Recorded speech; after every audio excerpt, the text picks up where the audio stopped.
Guys weather খারাপের জন্য আমরা রকেট লঞ্চ ভিডিওটা করতে পারিনি। সো গাইস ওয়েদার আজকে কিছুটা ভালো হয়েছে, তো কালকের দিকে আমরা রকেট লঞ্চ করে দেবো। সো গাইস রকেটটা কি অবস্থায় আছে দেখুন এবারে। সো গাইস এখন আমরা এই রকেটের প্রপেলার কাট করে নিয়েছি।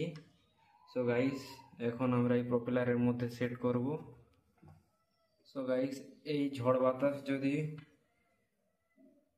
কালকের দিকে না হয় তাহলে কিন্তু আমরা পরের দিনই এই রকেটটাকে লঞ্চ করব রিমোট কন্ট্রোলের সাহায্যে। সো গাইস আমি এখন এই প্রপেলারগুলোকে এই রকেটে সেট করব। তো গাইস আপনারা দেখুন।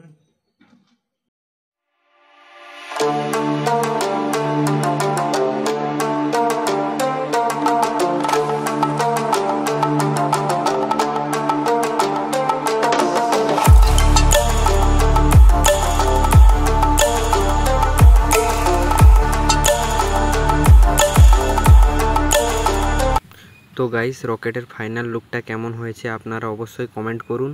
তো গাইস আমাকে তো খুব ভালোই লেগেছে রকেটের ডিজাইনটা এবং লুকটা। তো দেখা হচ্ছে নেক্সট ভিডিওতে, আজকে এখানেই শেষ করলাম।